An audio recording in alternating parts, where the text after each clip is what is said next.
Calling the meeting for the joint hearing for Health Human Services and Commerce and Consumer Protection, 10 o'clock calendar. Present for HHS is just myself and Senator Owa. And for the CPN committee, it's myself as chair with Senator Richards and Senator Owa. Okay, so other members are watching and will probably be here before decision making. This meeting is being streamed live on YouTube. For those on video, your audio will be muted and video disabled until shortly before it is your turn to testify. Each testifier will have 2 minutes to testify. If there's a technical glitch during your time to testify, we may have to move on to the next person due to time constraints. I will be reading a list of individuals who submitted written testimony for each measure. We apologize if the closed captioning does not accurately transcribe the names. If you're interested in reviewing the written testimony, please go to the legislator's website. You will find a link on the status page for the measure. We appreciate your understanding and remind you that the committee does have your testimony. They reviewed them, so I encourage you to use your time to either add additional comments or you can stand on your written testimony. So first up, we have HB 650 relating to health. We have the Department of Health and Support. Any from, I see Dr. Fink. Are you going to testify? Nope. Okay. Sorry, looks like him. Sorry. Board of Nursing and Support.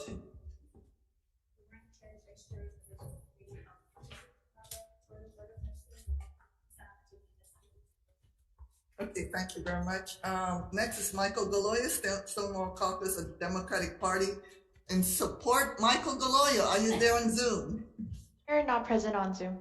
Okay, next up is Samantha Trad, Compassion and Choices and Support. Samantha, please proceed. You have 2 minutes. Aloha. I stand on my written testimony on behalf of Compassion and Choices, and I just want to thank you all so much for hearing this bill. This is a really well-written bill. I know you all are very familiar with it, and it was put together by key stakeholders and experts to really figure out what the unnecessary barriers are to the law. As you've seen in the testimony, there's 17 steps, which there will continue to be to access the law. And we are really hopeful to get this bill through this year. We keep getting calls almost every week from people who are unable to access the law, and we think that this will make the difference so that they can access it. So thank you very much. I'm here to answer any questions if I'm able to. Thank you. Okay, thank you very much. Next, we have Charles Miller, Hawaii Society of Clinical Oncology and Support on Zoom. Please proceed, Dr. Miller. Mr. Miller. Good morning, chairs, vice chairs. I stand on my submitted testimony and just want to thank you both committees for hearing what I think is one of the most important bills regarding end-of-life choices for Hawaii. Aid in dying is not for everyone. Less than 1% of patients who die from medical illness use aid in dying. But from my experience over the past 4 years, the ones who choose this, to them, it is very important that they have control over how they end their lives. And I'm happy to stay on for any questions. Okay, thank you very much. Next, we have Hawaii Association of Professional Nurses, Bradley Cool in Support, William Metzger, Compassion and Choices in Support, Becky Gardner, the Hawaiian Islands Association for Marriage and Family Therapy and Support. Please, come on up. Aloha chairs, members of the committee. My name is Becky Gardner here on behalf of the Hawaiian Islands Association for Marriage and Family Therapy. We just wanted to draw your attention to the paragraph regarding counseling. Two matters, and this also applies to the testimony from the Hawaii Psychological Association. In the definition of counseling, I think it might just be a technical, non-substantive, or a technical substantive, just to make clear that the advanced practice registered nurses have the requisite psychiatric or mental health training. When I'm reading the language, it's not totally clear to us that the clinical nurse specialists do have these trainings. So if you could look at that language. The second thing is Of the 5 core mental health professionals that are recognized by the federal government, including psychiatrists, social workers, psychologists, marriage family therapists, and mental health counselors, marriage family therapists aren't included in those who can provide this counseling. So we just asked this committee to consider including marriage family therapists because they have tremendous experience in family systems and relationships. So if you could look into that, we'd appreciate it. Thank you so much. Thank you very much. Okay, next we have Kupuna Caucus of the Democratic Party of Hawaii, Martha Randolph in support, Bob Gahal, Hawaii AMA in support, Michael Deloya Sr., Rainbow Family AOA in support, Mary Navarro, Hawaii Islands Association of Marriage and Family Therapists in support, and, excuse me, Michelle Cantillo, Hawaii Pacific Health in support, Diane Coleman, not dead yet, in opposition, Eva Andrade, Hawaii Family Forum in opposition, John Kelly, not dead yet, in opposition, Laura Reichart, Hawaii State Center for Nursing, providing comments, Rebecca Gardner, Hawaii Psychological Association, providing comments, Susan Amina in support.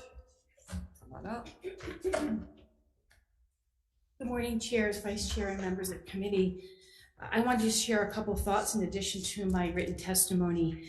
So based on my 3.5 years of working with MAID patients, and that's a total of over 80 patients, as an APRN, as a family nurse practitioner, I'm qualified certainly to be one of the providers in the MAID process. An increase in providers will allow people, especially on the neighbor islands, the opportunity to choose this end-of-life option. Access to the current law has been a struggle for many of these patients, leading to care inequity.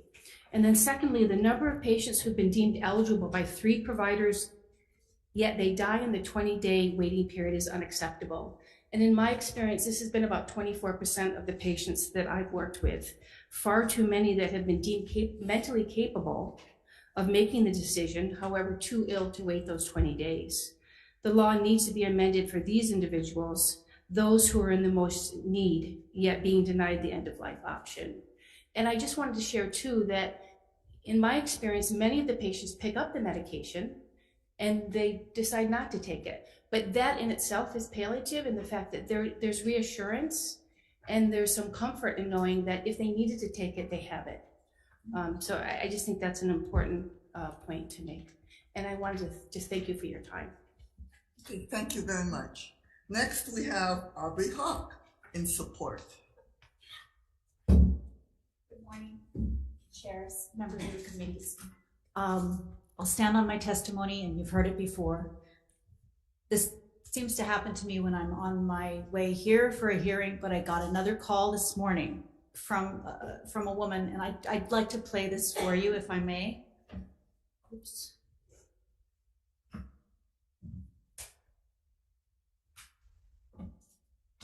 You have that person's permission, right? Yes. Okay. For some reason, it's not playing, but I can read it to you. Good morning, Aubrey. My name is Sandra Winter. I'm trying to help my cousin find a doctor who will provide death with dignity services on the Big Island of Hawaii. I hear there is only one doctor on our island, and I cannot find the doctor. If you could please return my call, I would so greatly appreciate it. I did return her call in the cab on the way here. Her cousin has stage 4 lung cancer, was discharged from Hilo Medical Center yesterday, and they would not provide her any information. And she did a search online and happened to find my name. So to echo Susan Amina, it's just unacceptable that people who are dying have to work this hard to access the law, and I am so grateful that you're considering making the improvements. Thank you. Okay, thank you very much. Next, we have Dr. John Souza in support on Zoom. Dr. John Souza, are you present? You're not present on Zoom.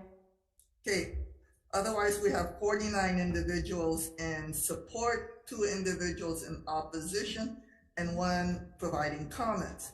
Anyone else wishing to testify on HB 650? Chair, I wasn't in the room, I'm sorry, I was a front man, but we'll stand in front of the Senate in support. Okay, thank you very much. Anyone else wishing to testify on HB 650? Seeing none, members, any questions? Okay, seeing none, we're moving on. For HB 1082, first up, we have, this is relating to medical cannabis. First up, we have DCCA, Division of Financial Institutions, providing comments. DCCA, no. Eugene Tian from DBED, providing comments. No. Department of Health, providing comments. I'm not Dr. Fink, but good morning, chairs, vice chairs, members of the committee. Liam Gibbon from the Office of Medical Cannabis Control and Regulation. We stand on our written testimony and are available for any questions. Thank you. Okay, thank you very much. Next, we have Alicia Thompson from Metrip in support.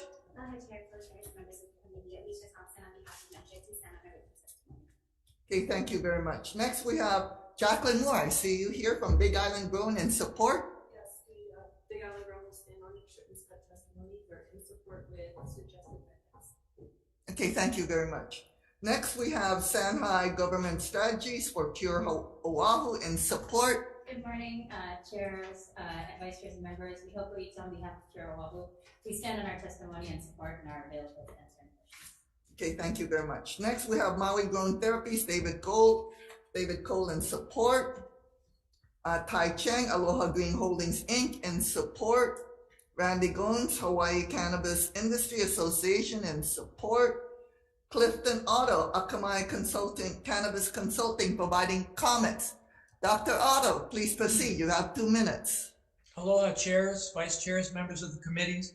Thank you for the opportunity to provide comments on this measure. Dr. Clifton Otto, you have my written testimony in which I've grouped my amendment recommendations under the headings smoking, education, interim rules, dispensary advice, and wholesaling, which includes inter-island transport, to facilitate review of these important issues. Thank you for considering my testimony, and I'm available for any questions. Okay, thank you very much. Next, we have one other individual providing support. Anybody else wishing to testify on HB 1082? Okay, come on up, Angela. You have 2 minutes this time.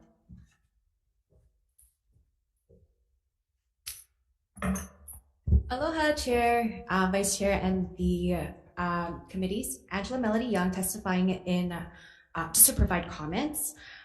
So the purpose of this act is to define waiting room amongst other things. We just wanted to provide a comment that perhaps the Department of Public Safety should be involved, because if we look at the Chapter 329, the Uniform Controlled Substance Act, which reflects the Federal Controlled Substances Act, it's a matter for public safety, and the Department of Public Safety reports to the legislature about schedules of substances, and it posts public notices for the Capitol and for the LG's office. And because this subject matter of cannabis, it could involve a high potential of abuse. That is why the Department of Public Safety is involved with this. So we're just asking for consideration because of the parameters as it relates to public safety for the subject matter. It should be for consideration that Department of Public Safety should also collaborate. Thank you for the opportunity to testify. Okay, thank you very much. Anybody else wishing to testify? HB 1082. Seeing none, members, any questions? Okay, moving on. HB 1300 relating to mental health. First up, Department of Public Safety and support. Hi, chairs, vice chair. I'm Steven Takenaka, healthcare administrator for the Department of Public Safety. We stand on our written testimony and support, particularly for early licensure examination for psychologists, as well as some of the exceptions. Yeah. If you say anything more than stand, you gotta come up so that the folks online can hear you. Okay, sorry. It's okay. It's just we have other people watching, so they can't hear you. Okay. Apologize. Hi. Okay, you need Again. to identify yourself and re-say what you said so it's on the mic. Sure. I'm Gabe M. Takinaka. I'm the healthcare administrator for Department of Public Safety. We stand on our written testimony and support, particularly for the allowance of the Board of Psychology to grant waivers in cases such as the pandemic that we went through. It was a really tough time for our psychologists who were within that expiration time of the 2-year period, but couldn't test because of the closures of testing centers as well as the Board of Psychology. So this will ensure that in case something should happen in the future, and hopefully not, that there are exceptions in the law for that. Also, early licensure exam, many states are already doing that, and it would help to address the situation that we ran into with postdocs having their 2-year period expire and then suddenly not be able to practice psychology within our system, even though we invested a ton of training in them. So thank you very much. Okay, thank you very much. Okay, yeah, Chair Kiokolo is correct, and I should have stopped that. If all you're gonna do is stand on your written testimony, you can stay on your seat, but otherwise you do need to speak to the mic because it is being live streamed and this is being recorded on YouTube. Oh, terrific, we're gonna have quorum. Okay, next up, we have Hawaii State Department of Health and Support. Yes. Hi, Chair, Vice Chairs, committee members. My name is Kurt Humphrey. I'm with the Department of Health as the Child and Adolescent Mental Health Division Medical Director, and we stand on our written testimony. Okay, thank you. Okay, next up, Hawaii State Council on Mental Health and Support, Rochelle Araki, DCCA, providing comments.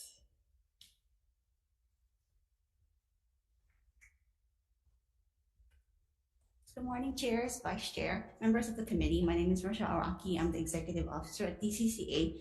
The department stands on its written testimony offering comments. I wanted to point out that the bill we're currently unclear whether practicing interns are exempted from this licensure. So that's on my testimony also. Thank you for the opportunity to testify. Okay, next up, Board of Psychology providing comments, Christopher Fernandez. Next up, Becky Gardner, the Hawaiian Islands. Excuse me, are you there, Christopher Fernandez? Hi, Chair, sorry. Yes. Hello. Okay, 2 minutes. Thank you, Chair. Thank you, Vice Chairs and committee members. My name is Christopher Fernandez, Executive Officer for the Board of Psychology. I'm here on behalf of the board to stand on its written testimony, providing comments on Part 4 only. Okay, thank you very much. Next is the Hawaii Islands Association for Marriage and Family Therapy, Becky Gardner. I see you here.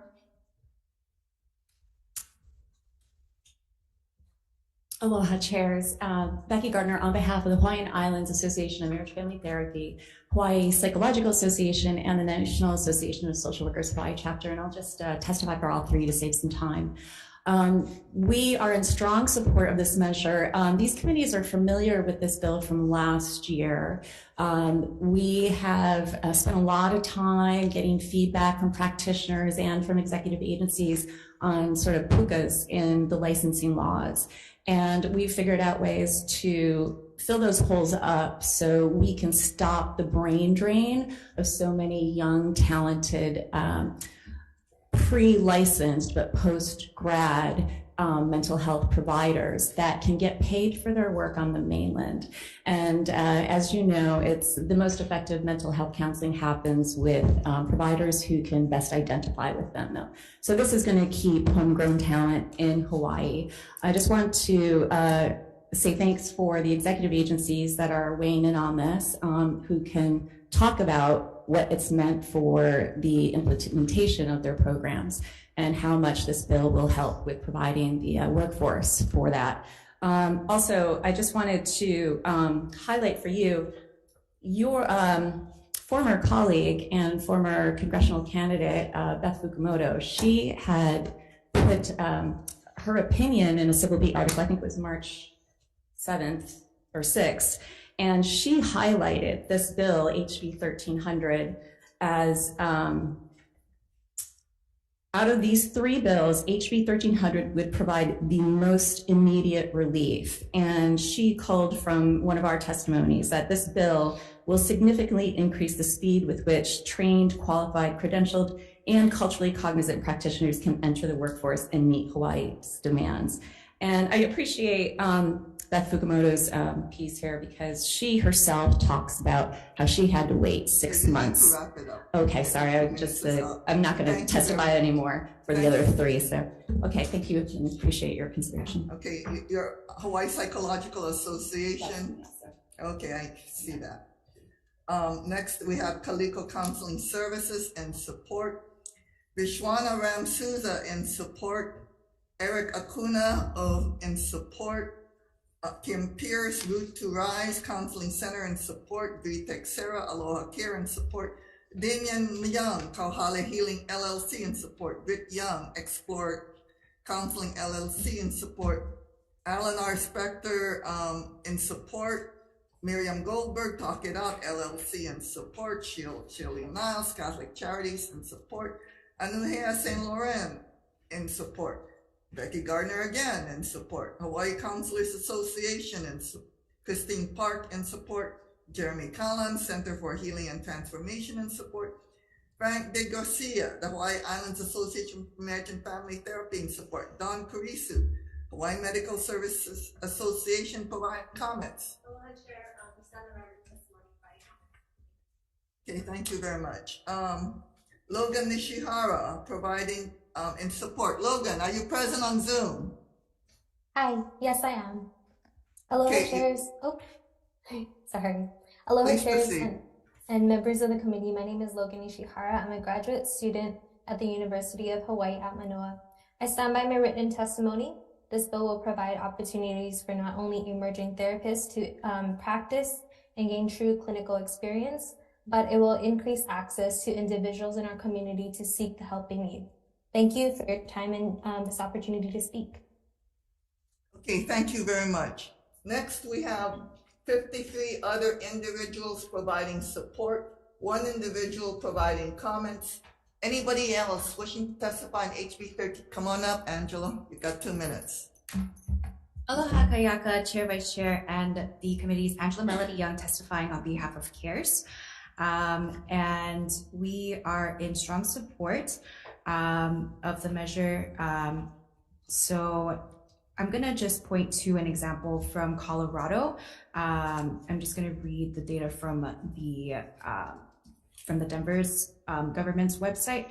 So when they implemented STAR, Support Team Assistance Response, it was a pilot program focused on providing mental health support to the community, implemented from the Denver's Office of Behavioral Health Strategies and the Community and Behavioral Health Department. It was to ensure the city's health and mental health needs were being addressed in an innovative and effective and efficient manner. And it connects the key players in the efforts towards greater mental health being and helps the organizations working together to strategize transformative solutions.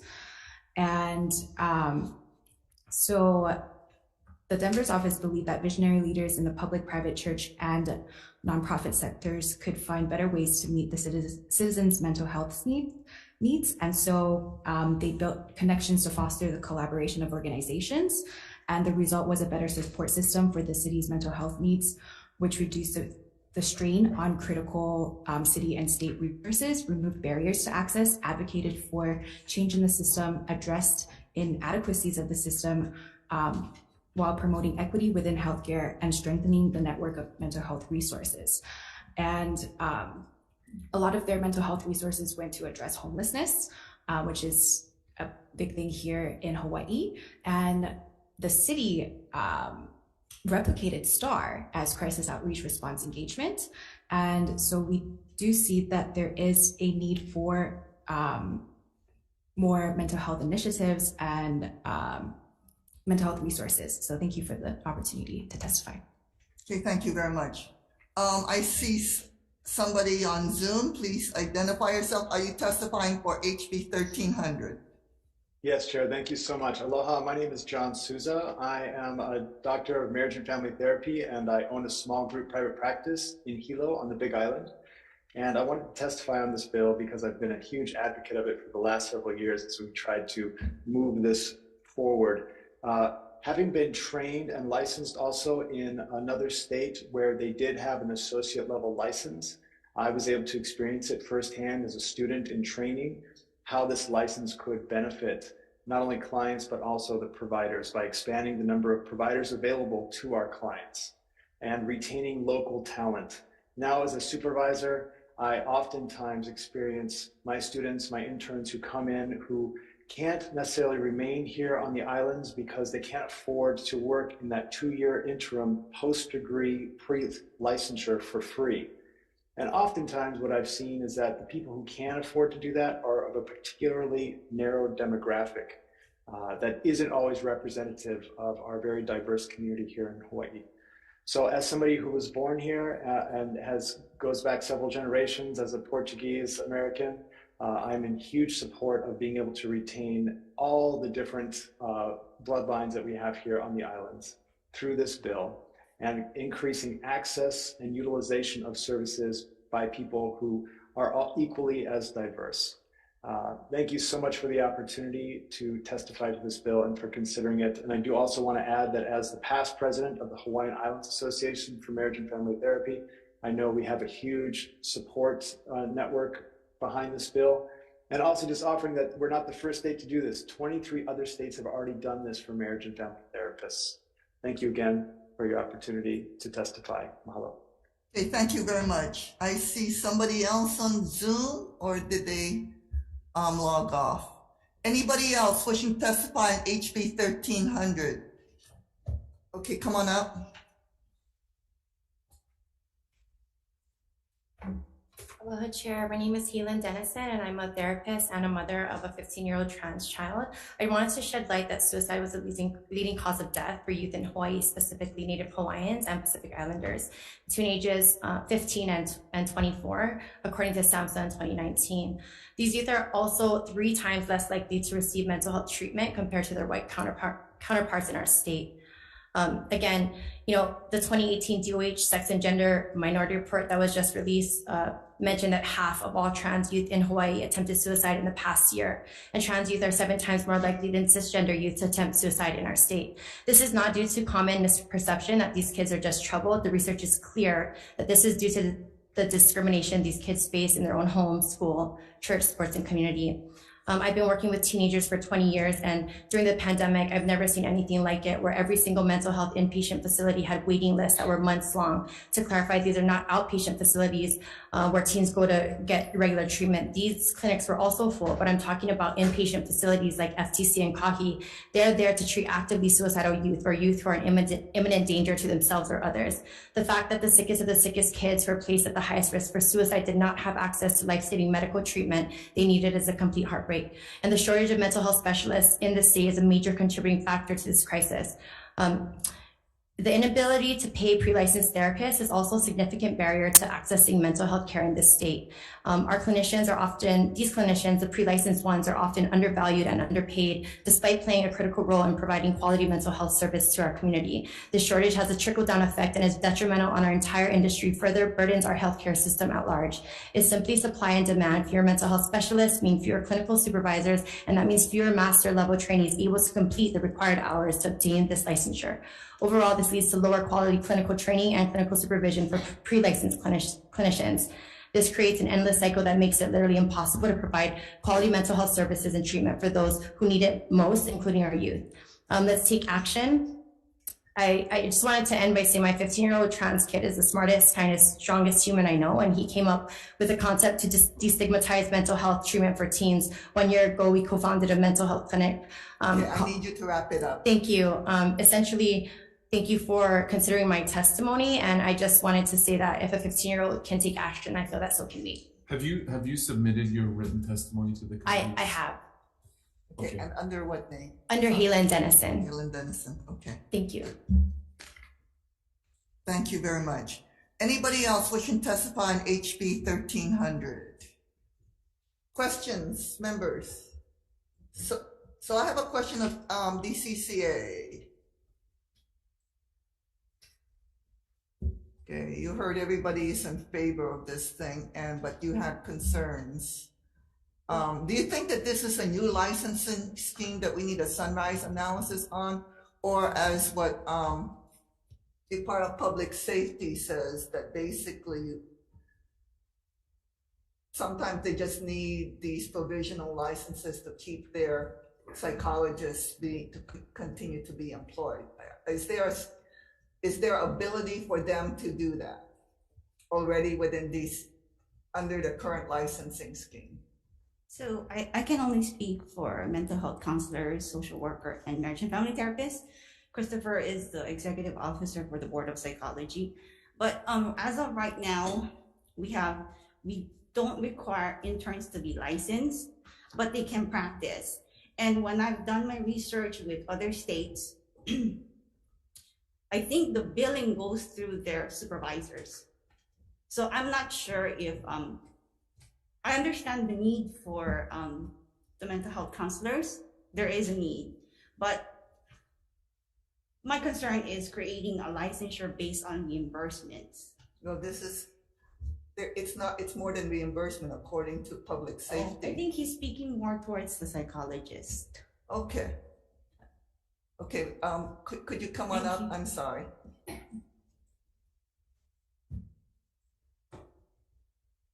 So are these interns you're talking about, or what is the problem with public safety? So our specific area has to do with psychologists. Okay.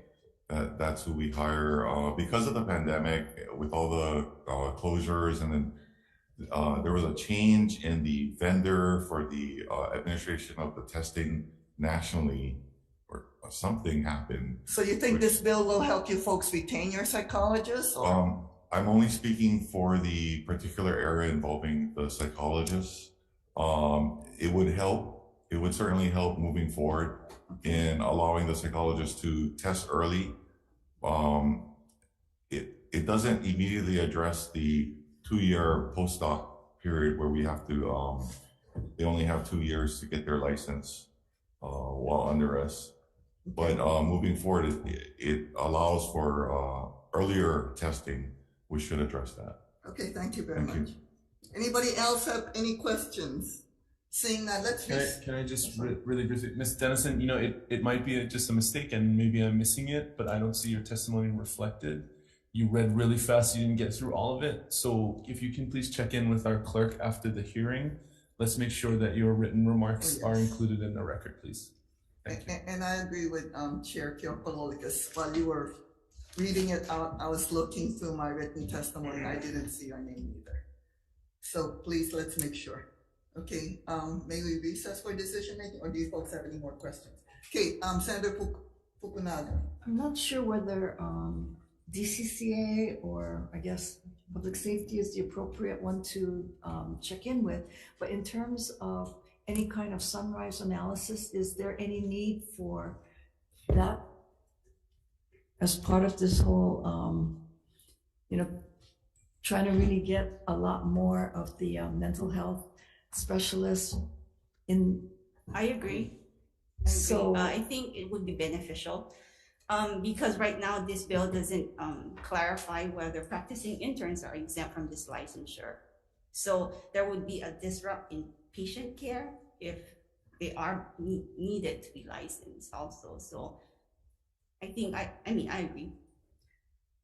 Well, I'm just asking the question. So if there's nothing in the bill and we really want to support the bill, then is that something that your department could work with the committee to include some provisions for that so that we can keep the bill advancing? Certainly, certainly. I mean, the provision can be included that they are exempted. Okay, thank you. Thank you. Any other questions? Okay, let's recess for decision making. Recess.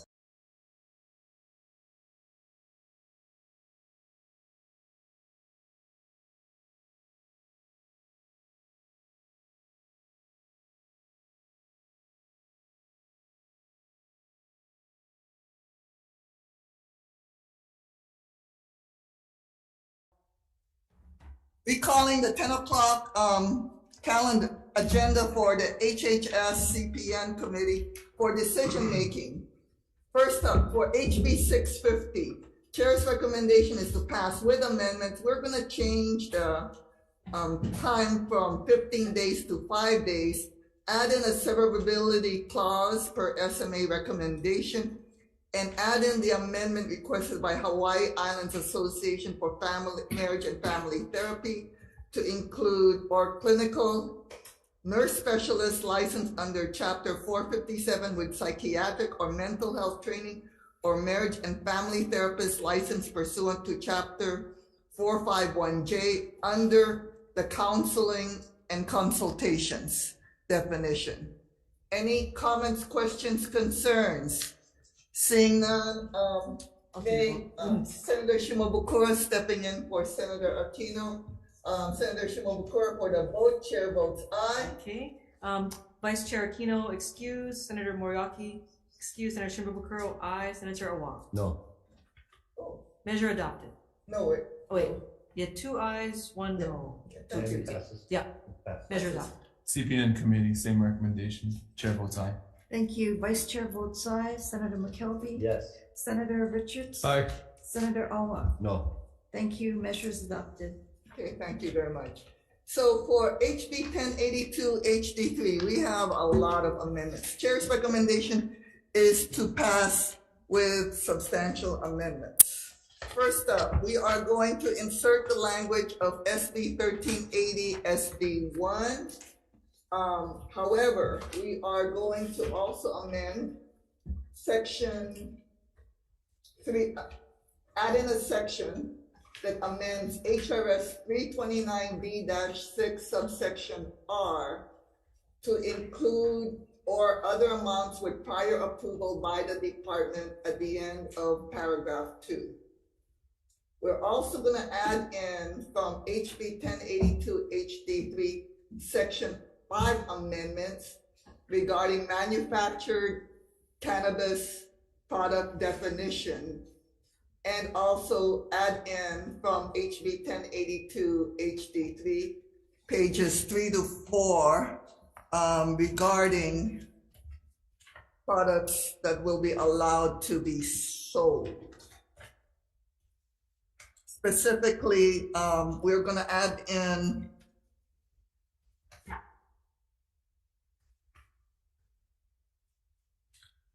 if we are looking at HB number 1082 HD3, we're going to add in from page 21, lines 16 to 20, all the way to page 23, line 14.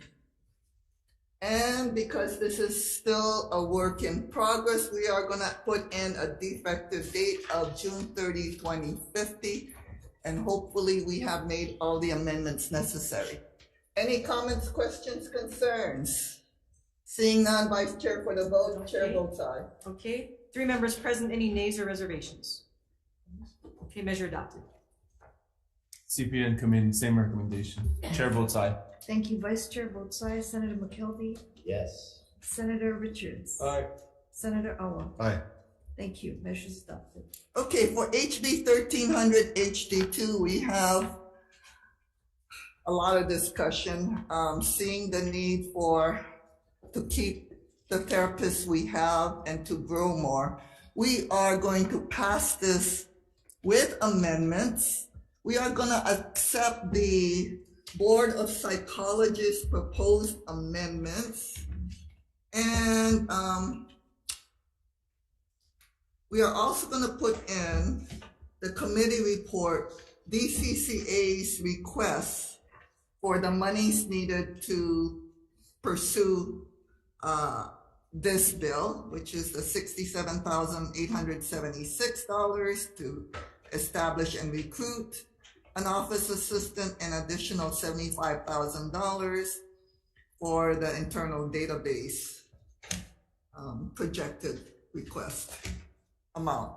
And because this is again, another bill that may need more work, we're gonna put a defective date of June 30, 2050 and invite DCCA to propose additional language to the next committee. Okay, any comments, questions, and concerns? Pass with amendments. Okay, 3 members present, any nays or reservations? Seeing none, measures adopted.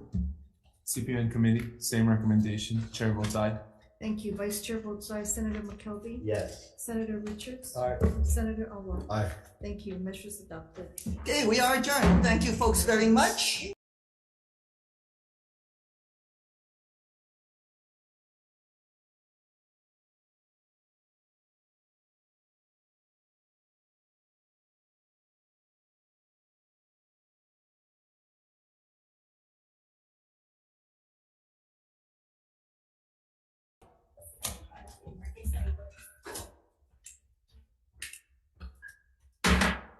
Okay, good morning and welcome to the Hawaii State Senate Commerce and Consumer Protection Committee. We are here on our 10:01 a.m. agenda on Thursday, March 23rd in room 229 to reconsider decisions made in our March 15th hearing for HB 1458 HD1 relating to liquor licenses. The recommendation on this measure is to make an amendment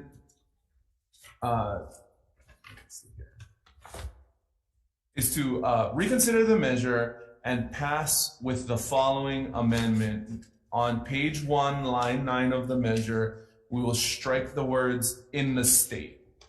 And this is in order to accommodate any potential legal concerns about the production and manufacture of liquor under this license classification. Any discussion? Okay, seeing none, Vice Chair, passing with amendments. Chair votes aye. Thank you. Vice Chair votes aye. Senator McKelvey? Yes. Senator Richards? Aye. Senator Awa? Aye. Measures adopted. Thank you very much. So we'll adjourn this agenda.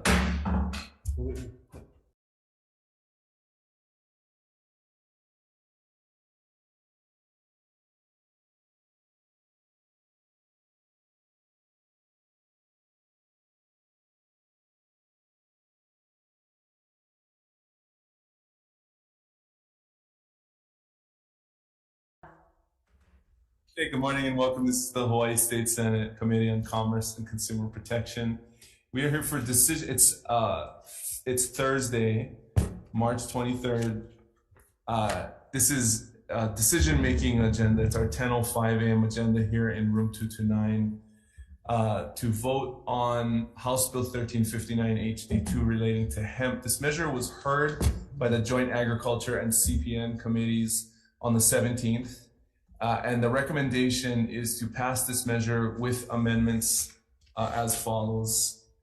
We will adopt the amendments that were made by the Agriculture Committee in their decision-making yesterday. And they read as follows.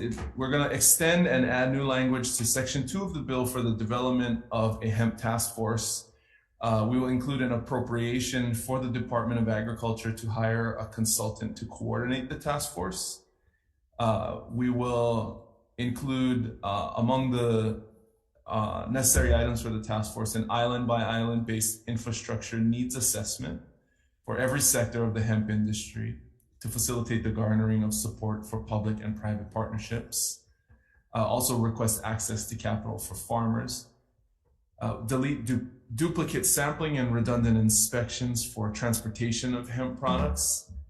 Add language from Senate Bill 516 regarding hemp product origin labeling that regulates the labeling of hemp content, lettering, placement of lettering on hemp product packaging.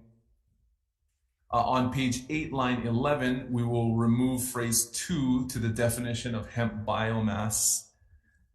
So we will strike the section that defines hemp biomass as other hemp plant material so that the definition is more specific.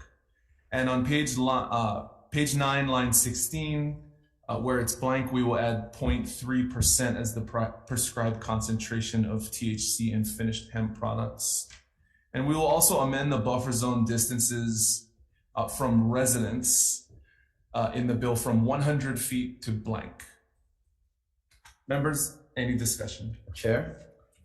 Senator McKelvey. Yeah, I know it's important to keep the bill moving, and I'm supportive of it. However, you know, there was a lot of testimony from people in Maui that are being impacted and could be impacted by the buffer zone requirement. Is there any way in the committee report, even though it's blank now, that the preference could be indicated by the committee towards the 500 feet that was requested by so many people? We can do that. Thank you so much. Members, any other discussion? Seeing none, passing with amendments, chair votes aye. Thank you. Vice Chair votes aye. Senator McKelvey? Yes. Senator Richards? Aye. Senator Awa? Aye. Measure is adopted. Thank you very much. We are adjourned.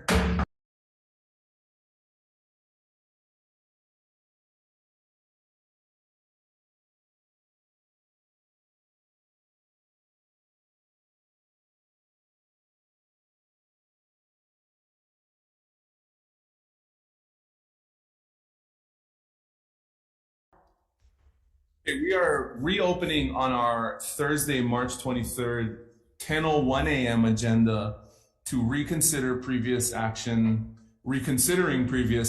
taken on HB 1458 HD1 relating to liquor licenses. There are two procedural votes that need to be taken in order to make the necessary amendments on this piece of legislation. So we are going to vote on the reconsideration, and then we will vote on the new recommendations to amend the measure creating a Senate Draft 1. So on the first vote, again, the recommendation is to reconsider previous action taken on HB 1458 HD1. Members, any discussion? Okay, chair votes aye. Thank you. Vice Chair votes aye. Senator McKelvey? Yes. Senator Richards? Aye. Senator Awa? Aye. Okay. Thank you very much. So the second recommendation again is to pass out HB 1458 HD1 with amendments, striking the words "in the state" on page 1, line 9 of the measure. Any discussion? Seeing none, Vice Chair, passing with amendments, chair votes aye. Thank you. Vice Chair votes aye. Senator McKelvey? Yes. Senator Richards? Aye. Senator Awa? Aye. Measure is adopted. Thank you very much. We are now adjourned.